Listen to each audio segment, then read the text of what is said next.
When you buy a Subaru from Subaru of Gwinnett, you're buying more than a vehicle. You're buying safety for your family, an investment that will hold its value, and something that will last a long time. You're buying trust. For a limited time, celebrate all the 2025 models during the Subaru A Lot to Love event, now through March 31st. Whether you're looking to match your adventurous spirit with the 2025 Subaru Outback or lean on the reliability of the 2025 Subaru Forester, Subaru of Gwinnett has the perfect fit for your family. Stop in for a test drive on Satellite Boulevard in Duluth or start your shopping online at SubaruofGwinnett.com. Well, welcome to the Janelle King Show. I'm Janelle King, and this is Extra 106.3, and this is where we discuss kitchen table topics that are typically banned from family gatherings, but are absolutely necessary in order to have a strong republic. And today's table topic is going to be about maintaining minority voters. We saw an increase of support coming into the Republican Party as a result of this last election cycle with President Trump. We need to maintain it. How do we maintain it? We certainly don't want to see a 20% increase of Black male votes in the state of Georgia that will go away or somehow turn into apathy votes or non-votes or individuals who go right back to voting Democrat because we failed to maintain new voters. You know, a few weekends ago, my husband Kelvin and I spoke at the Fayette County GOP, and we had the absolute best time. A shout out to the Fayette County GOP. They are doing it right. But what I did notice is that there were a lot of new faces, and many of which were Black and Black voters. I was especially excited about this because it was a reflection of where we are and where we are going. All the new guests range from older to middle age to younger voters, which it was like the new guests range from older to middle age to a young family with a toddler. And when speaking with each of them, they expressed that they were new voters who had came over from this past 2024 election cycle. And I was extremely excited because I felt like we were no longer looking at a bunch of data points and stats, but I'm seeing it with my own eyes. I'm now seeing the shift that's actually taking place. Black voters are making a shift, and it started a long time ago, but we're finally seeing the results of it having passed this November 2024. So why am I talking about this? Because Black conservatives, we have been on a mission regarding our community, and the mission was to shift, and we've done this a few times, but not on this scale. And at one point, I believe that our fight was more so about trying to be heard. We just wanted to be heard. We wanted to be known that there were Black Republicans and there are Black people who did not flip and switch and start to walk down that Democrat platform. However, we are here, and we're here because we have something to say. And then it went to us having to make it known to gatekeepers that we are here and that we are going to fight. We're going to push back against your terrible policies and the terrible narratives. And then it changed to a fight to educate, dismantling the myths that have been handed out and being able to show people that these myths have been detrimental to our community while also handing out some hard truths. So this led me to where we are today. And now we're at the fight to maintain. You see, what happened in November was a phenomenon that has a lot to do with the state of the country, as well as the respect that some people have towards the person, President Trump. While ideology allowed our party to align with the consensus of most, it doesn't mean that the party is now what everyone is standing for. It doesn't automatically mean that people know what we stand for. What tends to happen is that there's a subculture of differences that tend to lead to some changes, and then it somehow creates these challenges. In other words, whenever you leave one environment and enter into another, there's an adjustment that has to take place. And this adjustment can be leaning into the environment or trying to recreate what you liked about the environment you last came from. So I thought it would be extremely helpful to highlight the fundamental differences between Black conservatives or Black Republicans in the Black Republican world and the Black progressive and Black Democrat world, so that we are explaining why it matters and that it should matter to all of us, that we understand what these fundamental differences are. Because what I don't want to see is I don't want to see those who were Black Democrats for a majority of the time move over into the Republican space and then long for some of those things that the culture provided to you And these are things that made you feel good. It made you feel included. It made you feel like other people were helping you. And then to step over on our side and realize that we don't provide that type of support. We're about standing on your own 2 feet and making your own decisions. And we want to empower you to be the leader of your home and your own decisions. That may feel extremely uncomfortable. And it may feel like you're being neglected when you're not, when we're focusing on the totality of the issue rather than these subcultures. So it's important to know what these fundamental differences are. The truth is, two things can be right at the same time. The Black community can be the most crime-ridden of all communities while also being the most uneducated, while also not understanding that an uneducated community leads to increased crime. Having these conversations, we have to have them, particularly now. Having a society of people, no matter their race, that is used as a pawn in political games leads to negative returns for all of us. It's only a matter of time before an isolated situation spills over into other areas. A key element is maintaining those who now see the game as having been played and the fatal consequences that are associated with them. These consequences that are linked to once good ideas that have become corrupted, starting with our current event, the Department of Education. So according to recent articles, President Trump is expected to issue an executive order to abolish the Department of Education. And this is being reported by the Wall Street Journal. Education Secretary Linda McMahon is directed to take all necessary steps to facilitate the closure of the Education Department, according to a draft of a potential executive order. The order states that the experiment of controlling American education through federal programs and dollars has failed our children, our teachers, and our families. Congressional Democrats claim Trump's plans are aimed at destroying public schools for the benefit of wealthy individuals. However, the United States ranks 20th out of 41 nations in education, based on this analysis by the Organization for Economic and Cooperation and Development. And guess where Black children rank? Studies have shown that white students tend to score higher on standardized tests compared to Black peers.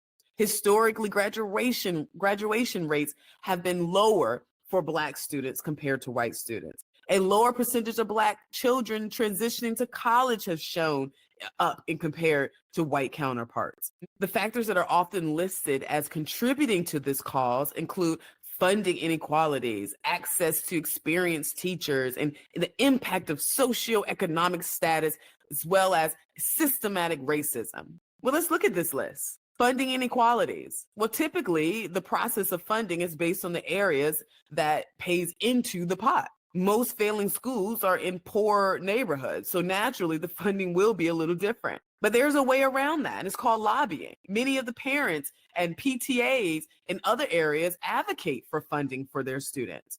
And then there's the presence that's felt when you have parental involvement. Well, parental participation is at an all-time low in predominantly Black and poor areas. And I actually blame this on us not paying attention to who we are electing. Because I remember there was a woman who was running for office who had a great idea. She stated that maybe we should do PTA meetings on Saturdays every once in a while for parents who happen to work in the evenings. Well, she got voted out and someone who had never taught in a classroom got voted in. Let's look at their other excuse, access to experienced teachers. Well, wasn't Teach for America a program that was supposed to address that? And then there's their favorite, the systematic racism. Well, let's see. I think we can all agree that a system in and of itself cannot be racist because racism is a heart condition that requires emotions for it to be activated. So that means that what you're really saying is that the people within the system are racist. And considering the fact that the school boards, particularly in Black areas, are made up by typically Black people who represent the very community that they represent, I think it's extremely hard to point the finger at racism. So where do we go from here? We stop looking for a single culprit and we start looking at all contributing factors. Yes, racism was a contributing factor, but not so much today. Yes, teachers' unions are protecting teachers to a default and not adequately firing teachers. Yes, Funding has been misused and mostly spent on salary increases rather than students. And yes, the Black American subculture has pushed superficial rhetoric that plays a major role in the downfall of our community. And absolutely, yes, the Department of Education has pushed policy that has been detrimental to students, and it's time to make some difficult decisions. But I don't want you to just take my word for it. I want you to hear from a Black teacher who I do not believe is a Republican, and hear what he has to say about the Department of Education. I've never had anybody ever in my history of being Black ever say, thank God for the Board of Education. They may say, thank God for my teacher, Dr. Musa Abdullah. They may say, thank God for the resource that was provided, or I got a great guidance counselor. Is Trump playing politics, or is this something that we should be upset about? The Department of Education, I liken it unto the MTA, the Metro Transit Authority of New York City. It is a money pit. And I'm going to tell you, let me give all the viewers something they may not know, especially if you were born in the 70s. If you were born, early 70s to mid 70s. Okay. There was a part of your academic career when the Department of Education didn't even exist. The Department of Education wasn't even established until 1980. That's Reagan. Exactly. So if you're talking about how important it was, why did it take till the 80s to establish? Right? So this is what they recognized. There is so much money in education. We need to get in on this hustle. And it is a hustle. Up until that point, the states controlled the finances. And because they controlled the finances, they had more say in what was happening. And I'm going to tell you, if it were not for the Department of Education and some of the many politicians that subscribe to the idea of the Department of Education, this standardized testing wouldn't even be a thing like it is. Wow. And this is something people don't ever talk about because they're not in education. You got people that are not in education making educational policies, telling educators what we should do. Well, let me say this to you. Standardized testing is the dumbest thing on the planet if you are telling us we need to have differentiated instruction. So you want to tell me I need to tailor my instruction, but the test is standard? That's a contradiction in itself. But where does that come from? That comes from the state governments who take their cues from the federal government. No Child Left Behind was one of the worst educational policies ever introduced. That was implemented by the Department of Education, where it gave standardized testing, and essentially it gave reward to those who were proficient on a massive scale, district-wide. If they were proficient, those districts received more money. But see, this is what people don't know. And I know because I was an educator during No Child Left Behind, and I dealt with the opposite end of it. Now, this is what's crazy. Just like the economic system in America where the middle class gets crushed, that's how it is in education. You got a lot of money if your school districts did well, but you also got a lot of money if your school districts did poorly. What? Yeah. They threw money at the problem. But the people in the middle, if you did okay, they're like, oh, you're okay. You don't need anything. You're good. The people did well. Oh, you did well. We're going to reward you. Not even taking into consideration that schools changed their entire curriculum strategy to teach to the test. Mm-hmm. Now, the ones who didn't have the financial abilities to teach to the test and have test prep and all of those are the poor schools. Those are schools I've worked in all of my career. They got a lot of money too, but the money was top heavy. So you would say, so on average, a child in the district in which I worked, the average per child disbursement was about $24,000 per child. Well, if your district was terrible, now it bumped up to 30. They gave you an extra $6,000 per child. Wow. Right? But guess where that money went, Brother Black? Uh-oh. Administrators and administrative functions. Kids never saw it. Kids never saw it. Even during No Child Left Behind, even when the per capita, where the amount of money they gave per student was increased, me and my fellow staff members still had to buy supplies for kids. Major pro is that educators will be in charge of the devising, the curriculums, the implementation of educational policy, right? That's one. Another thing, the money has less hands to pass through. And now actual educators will be able to say, stop giving superintendents $300,000 a year jobs, $250,000 a year jobs. Stop paying their literally, and I'm going to say this from what I know, literally, brother, the assistants to the let me make sure I get it right. I don't want to screw it up because I want you to get this message. The assistants to the assistant superintendents are making $180,000 a year. The assistants to an assistant is getting $180,000. But I'm still buying pencils for my students. That's what I'm buying notebooks from the Dollar General for my students. Right. So that's a major pro because now that money's got to actually go to the kids. I have never said, thank goodness for the Department of Education. There it is. I've never even met a person who worked at the Department of Education, and I lived in Maryland. So there you have it. We have people who are fighting to keep the Department of Education open in Congress. We have congressional people who are so old that they weren't even, their education was not impacted by the Department of Education, considering the fact that the Department of Education was funded and created in 1980. These are people who advocate for more money for students while overpaying the staff. If you want to see that full video, go to the description box and you can click on that link and watch the full interview or that full clip. But here's another point. I also have not heard from teachers who are advocating for keeping the Department of Education open. And I totally agree that No Child Left Behind left a lot of kids behind. And I know that it is a Bush policy, but it wasn't good.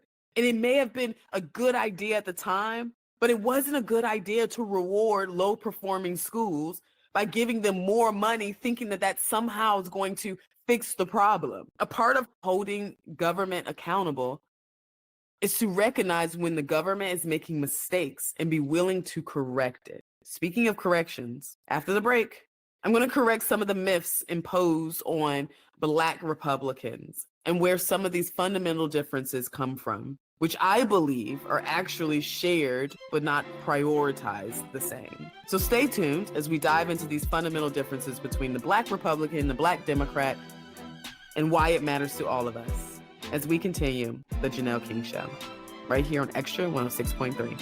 We'll be right back. Hello, everyone. My name is Suzanne Guy, and this is the Church's Moment. There is an incredible opportunity to start a distinct pro-life ministry at your church. We started one at our church about 5 years ago, and the fruit has been tangibly beautiful. We do monthly meetings that educate and equip the body of believers on sanctity of human life issues from womb to tomb by bringing in and featuring different pro-life leaders from all over Georgia, as well as featuring different ministries like post-abortion healing ministries or foster care ministries. There are so many great community partners out there. And then the second part of this pro-life ministry is having a care team.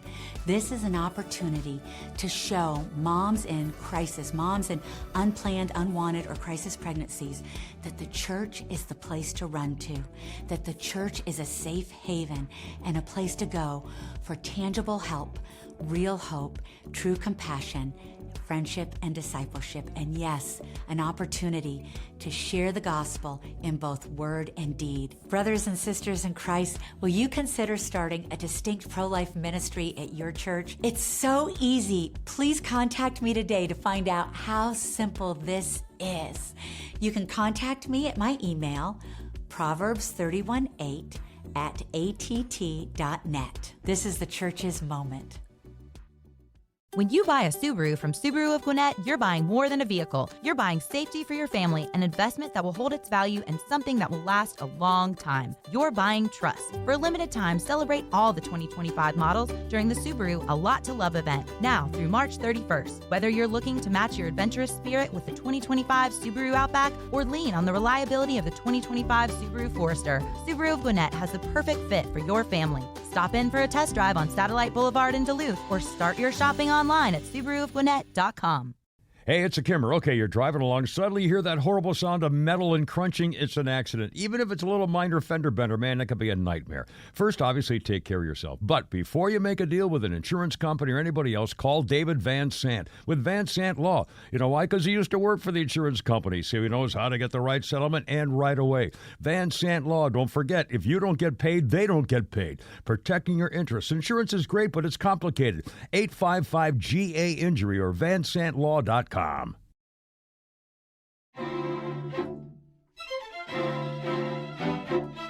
Welcome back to the Janelle King Show. I'm Janelle King, and this is where we discuss kitchen table topics that are typically banned from family gatherings, but are absolutely necessary in order to have a strong republic. In today's table topic, we are talking about maintaining the minority voter, because we have seen an influx of new voters coming into the Republican Party, and we gotta maintain it now.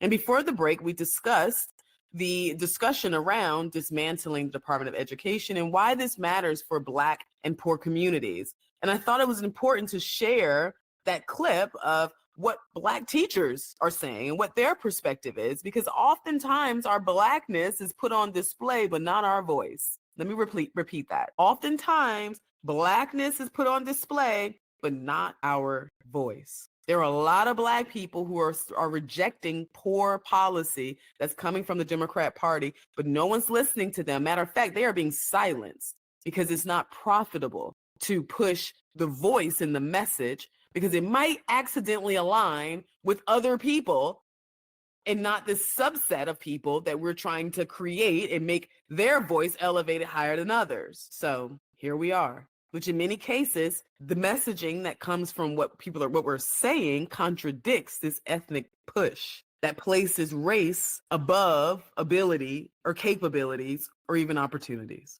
So let's discuss some of the fundamental differences between Black Democrats and Black Republicans, and quite frankly, why I personally can never be a Democrat. The first reason, in the Black Republican world, our ethnicity matters least. And I see placing color and the color of my skin on a pedestal as futile and meaningless. It has absolutely nothing to do with my capabilities or abilities. And when you tell me it does, you are simultaneously telling me that I am at some type of a disadvantage or starting off at a disadvantage simply because I was born Black, ignoring other important factors. Matter of fact, I want you to listen to one of the greatest economists ever to ever do it, Thomas Sowell, and what his thoughts are on this. You cite in Intellectuals and Race, you cite an observation by the intelligence expert, IQ scientist, James Flynn, that just stopped me cold.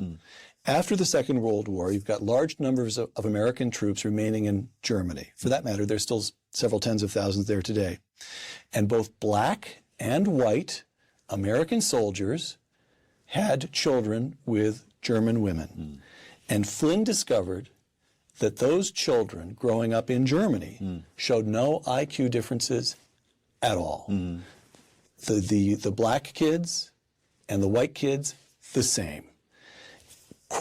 Quoting Intellectuals and Race, Professor Flynn concluded that the reason was that the offspring of Black soldiers in Germany, and now you're quoting Professor Flynn, grew up in a nation with no Black subculture, close quote.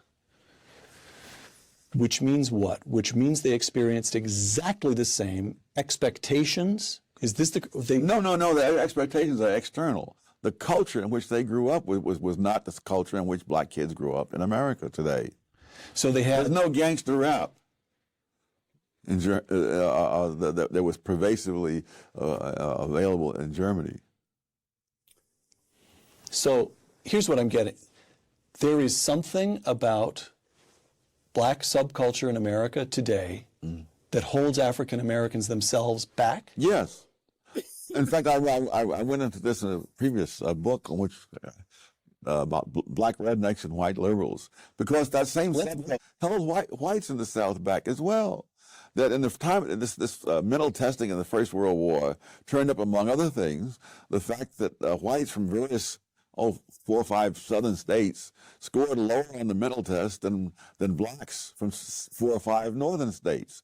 And so it really was a question of the subculture that was there, which was a handicap to both. See, what I believe as a Black Republican is that my environment and other external factors do play a role, but the color of my skin is factored in the least. This explains why we have so many Black people who are successful and so many poor whites who are not. If my color held as much significance as it is emphasized on the left, then data will reflect that as well. But what is reflected is that your decisions and how you are raised impacts the trajectory of your life much more. And if you are raised in a home that places an emphasis on skin color, then you will believe there is some external disadvantage to being Black. But the truth is, cultural priorities are the real problem. The same economist Thomas Sowell once said that there are 3 reasons for disparities: repeated patterns of problematic behavior, family instability, and cultural priorities. All 3 are at the bottom of the list. When examining the Black American subculture, particularly as a Black Republican, I hate the Black American subculture. It encourages all of the things that are either detrimental or fruitless, and it tells everyone to focus on the macro issues such as policing and DEI and et cetera. And it totally ignores, and in some cases justifies, bad behaviors that are associated with these micro issues, much like those mentioned above: the repeated patterns of problematic behavior, family instability, and cultural priorities. These are all things that can be addressed on a micro level in the home. But no, we're told that those things should not be the focal, which leads me to the next fundamental difference between Black progressives and Black Republicans, is that we believe that micro issues are the real macro issues. I believe being a stand-up citizen, raising your children that way, taking care of your home, removing those broken blinds in the windows, cutting your grass, picking up trash versus walking by it. I believe that all of these things that were a staple in our community that has since left, I believe if we tackle these issues first, then the macro issues will take care of themselves. But instead,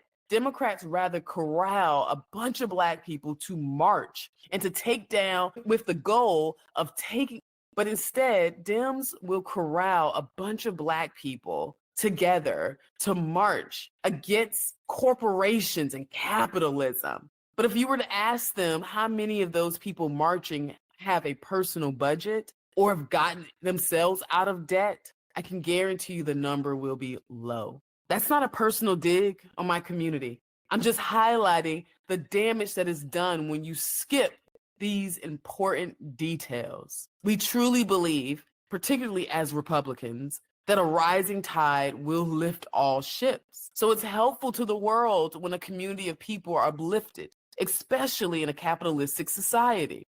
Listen, capitalism is a friend to the poor because it provides a way out. It creates moments in time when things are up and down. It allows you to catch the wave so you can ride it for a long time. I heard a story in a TV show that I was watching. Don't know how true it is, but I'm sure this has happened before. But it was a cool idea.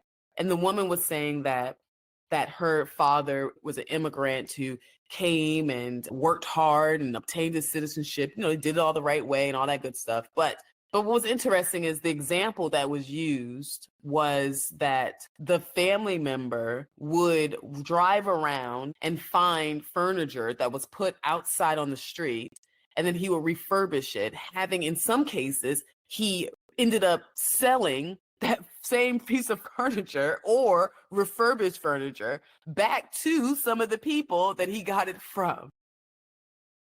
And I thought to myself, That's capitalism. Literally taking someone else's trash and turning it into a product that could be sold for now his reward. Only capitalism allows those type of opportunities to exist. That's not to say that there aren't any bad actors, but I have the freedom to succeed or I have the freedom to fail. So you can take advantage of whether you're going to succeed or you can take advantage of whether you're going to fail. But guess what? If you understand how the system works, you will also understand but guess what? We all have the opportunity. And we also all have the opportunity to understand how the system works.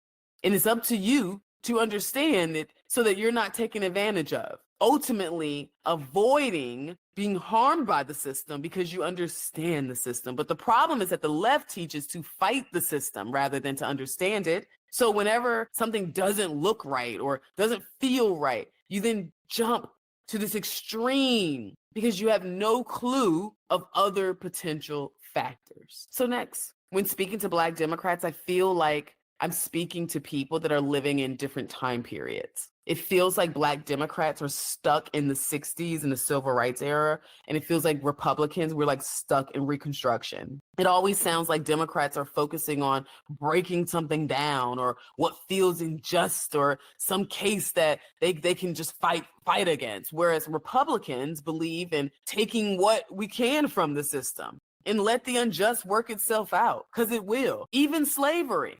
Think about it. Slavery was a means of mass production. Slaves were of no use to the slave owner if they weren't making money from their product. Having a lot of slaves means you can produce more, which means you can make more money. If you think about it from a business perspective, the introduction of the cotton gin and any other machine that would have eventually put human labor at the bottom of the production cycle, making machines producing much faster, it would have made human labor antiquated and outdated, producing at a much slower pace. And as a result, the market would have forced things to change. And as we stated before, two things can absolutely be true at the same time. The war certainly ended slavery faster, and we're grateful for that.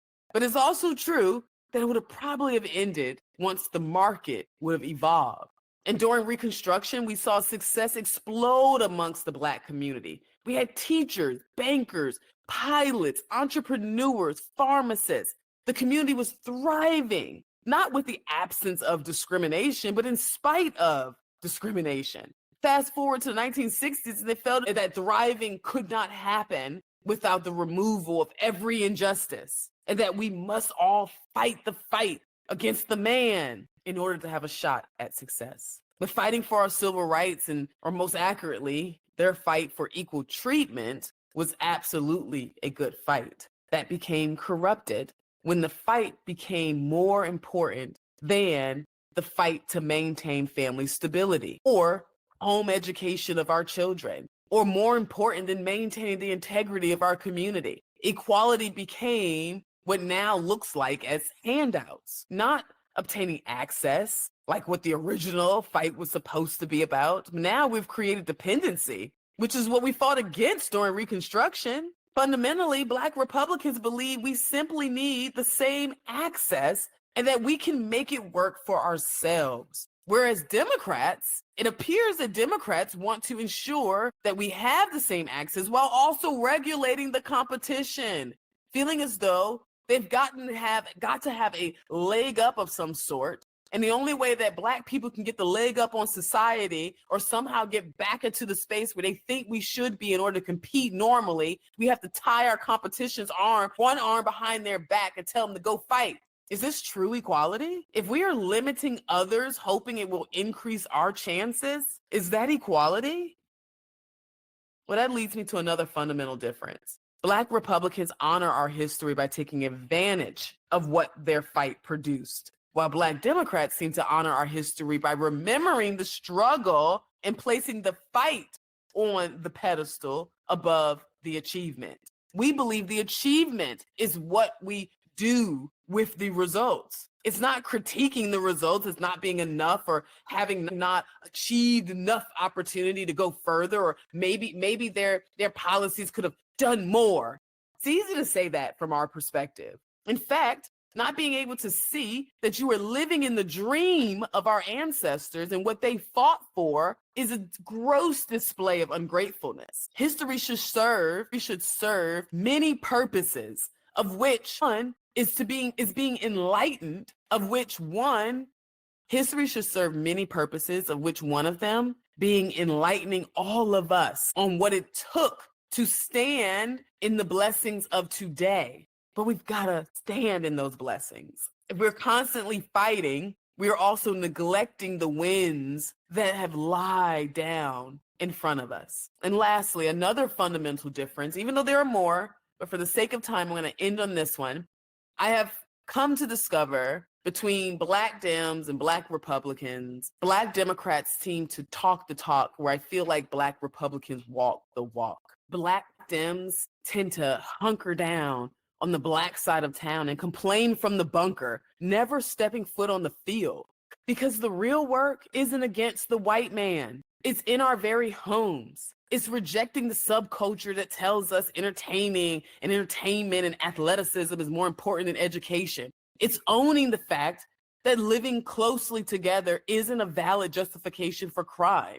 It's taking pride in our own neighborhoods and not settling for garbage on the streets. It's participating in school board meetings and not electing people simply because they look like me instead of electing people who are for me. It's encouraging our young girls to have self-respect and our young boys to have courage more so than self-pride. The list can go on. And unfortunately, Black Democrats have placed the focus outward, while Republicans believe the focus should be turned inward. And these are just a few of the fundamental differences that I've noticed personally as it relates to the Black Republican and the Black Democrat. After the break, you will hear from The Economist again.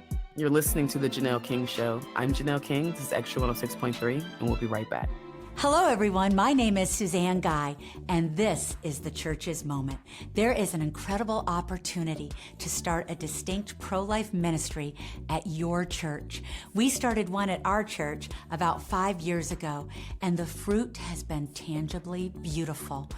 We do monthly meetings that educate and equip the body of believers on sanctity of human life issues from womb to tomb by bringing in and featuring different pro-life leaders from all over Georgia, as well as featuring different ministries like post-abortion healing ministries or foster care ministries. There are so many great community partners out there. And then the second part of this pro-life ministry is having a care team. This is an opportunity to show moms in crisis, moms in unplanned, unwanted, or crisis pregnancies, that the church is the place to run to, that the church is a safe haven and a place to go for tangible help, real hope, true compassion, friendship, and discipleship, and yes, an opportunity to share the gospel in both word and deed. Brothers and sisters in Christ, will you consider starting a distinct pro-life ministry at your church? It's so easy. Please contact me today to find out how simple this is. You can contact me at my email, proverbs31:8@att.net. This is the Church's Moment. When you buy a Subaru from Subaru of Gwinnett, you're buying more than a vehicle. You're buying safety for your family, an investment that will hold its value, and something that will last a long time. You're buying trust. For a limited time, celebrate all the 2025 models during the Subaru A Lot to Love event, now through March 31st. Whether you're looking to match your adventurous spirit with the 2025 Subaru Outback or lean on the reliability of the 2025 Subaru Forester, Subaru of Gwinnett has the perfect fit for your family. Stop in for a test drive on Satellite Boulevard in Duluth or start your shopping online at SubaruofGwinnett.com. Is there chaos in your garage? Wheelbarrow, will you just roll forward a little bit? I am kind of cramped in here. No can-do, lawnmower. This garage is a wreck. We have no room. Hey guys, bring it down. At least you're not hanging on a wall, okay? Weed whacker? No fighting. You want some of this? I'll come down there and whack you. Hi, I'm Christina, and at Artisan Custom Closets, we help families organize and simplify their garages with customized storage solutions. See what's possible for your home at artisancustomclosets.com, and then call us for a free in-home consultation. artisancustomclosets.com. This is the Janelle King Show right here on Extra 106.3, where we discuss kitchen table topics that are typically banned from family gatherings, but are absolutely necessary in order to have a strong republic. And if you're joining us for the first time, don't worry. You can catch an encore episode tomorrow at 9 a.m. right here on Extra 106.3. And remember, our podcast drops every Tuesday wherever you get your podcast. And if you're feeling eager, you can watch the video podcast right now on YouTube. Just remember to subscribe to our YouTube and Rumble pages, and your likes, comments, and shares are always welcome. Now grab a seat and let's get back to the table. That's right. This is the Janelle King Show, and this is Extra 106.3. And this is where we discuss those kitchen table topics that are typically banned from family gatherings, but are absolutely necessary in order to have a strong republic. And today, our table topic is maintaining the minority vote.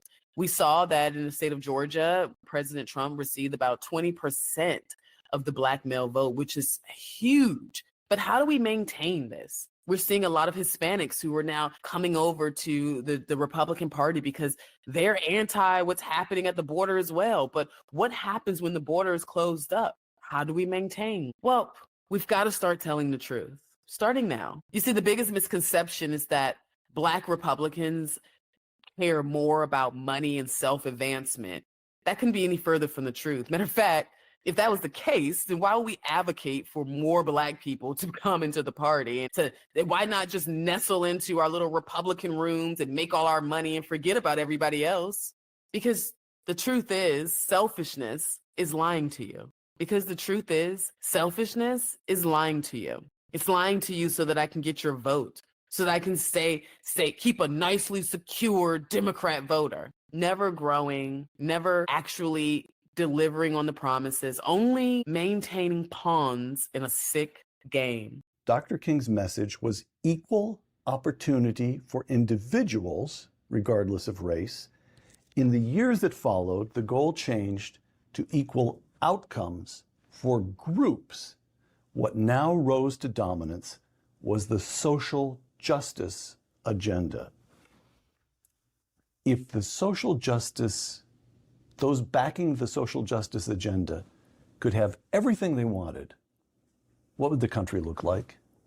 We'd be killing each other. They want everybody to have equal outcomes, or as close as they can get to it. Unfortunately, you don't have the preconditions for that. Even in the same family, one of the examples I use in the book is among 5-child families. Right. The National Merit Finalist is the firstborn just over half the time. That is more often than the other 4 siblings combined. Right. The fifthborn is 6% of the time. And so it was even where you have almost ideal conditions. They're born to the same parents, raised under the same roof, and they are not the same. Because all kinds of things matter, including birth order. Oh, absolutely, absolutely. All right, you take on various fallacies here. Let's take on a couple of them. The equal chances fallacy. Even in a society, I'm quoting you, social justice fallacies, even in a society with equal opportunity, people from different backgrounds do not necessarily even want to do the same things. In American sports, Blacks are very overrepresented in professional basketball, whites in professional tennis, and Hispanics in Major League Baseball. Why is that telling? Because the implicit assumption, and sometimes explicit assumption, is that in a world where everything was fair, where everyone was treated fairly, you would have things would be representative of the population demographics as a whole in all these various activities. Right. Imagine a Black kid born in Harlem, and he's born with a body identical to that of Rudolf Nureyev, the great ballet dancer. There's the odds are 1,000 to 1 that he'll become a ballet dancer, much less another Rudolf Nureyev. I mean, he would be looked at strangely by all his friends in the neighborhood if he even wanted to do that. What you mean? But chances are he wouldn't even think about it. Right. So you mean to say that when you tried out for the Brooklyn Dodgers, you tried out for the pitching position in the Brooklyn Dodgers, and they didn't hire you, you were not being discriminated against? Actually, I was trying out for first base, and the real reason I messed up was that my position was center field. But in order to be a good center fielder, I need hours and hours of practice, and it was a very bad spring. I got very little practice, and so I figured at least I won't go out and make an idiot of myself in center field. So I made an idiot of myself at first base. All right. Chess pieces fallacy. The chess pieces fallacy. Yeah. Explain that one. Well, Adam Smith had a very low opinion of abstract theorists who imagine that they can control a whole society with the ease with which one puts chess pieces where you want them on a chessboard. And so there's this notion of this inert mass of people down there, and then the wonderfully brilliant people at the top who ought to be telling them what to do. And there's no thought that, first of all, those at the top don't even know the people's individual conditions, who are very different from themselves. And when they try to help, they can make things disastrous. As Black Republicans, we understand that a lack of education regarding how the system works is just as bad as withholding the benefits of the system. Both work against the system itself. And when it's at its best, opportunities are there for everyone, and they're endless. So yes, there are times when as Black Republicans, we have to push against poor policy and poor influences. But there are also times when we must educate ourselves on how to win utilizing the capitalistic system that exists. So what do you think? What are some fundamental differences that I've left off, or some of the things that you've discovered from your vantage point? Drop a comment. Remember to rate the show if you're listening on the podcast. If you're on YouTube, like, comment, share, subscribe, do all the things. Until next week, stay unafraid, stay unapologetic, and never stop seeking the truth. Have a great week. When you buy a Subaru from Subaru of Gwinnett, you're buying more than a vehicle. You're buying safety for your family, an investment that will hold its value, and something that will last a long time. You're buying trust. For a limited time, celebrate all the 2025 models during the Subaru A Lot to Love event, now through March 31st. Whether you're looking to match your adventurous spirit with the 2025 Subaru Outback or lean on the reliability of the 2025 Subaru Forester, Subaru of Gwinnett has the perfect fit for your family. Stop in for a test drive on Satellite Boulevard in Duluth, or start your shopping online at SubaruofGwinnett.com. There are crazies on the road. Who knows where they're all going, but if one of them hits you, don't take care of it on your own. Call my friend David Van Sant. He is the lawyer that used to work for the insurance company. The team at Van Sant Law knows who to call, what to say, and will make sure you get what you deserve and what the insurance company doesn't want to pay for. They have your best interest at heart and will take care of everything. If you don't get paid, they don't get paid. My advice, save Van Sant Law in your phone. Today, 855-GA-INJURY, VanSantLaw.com.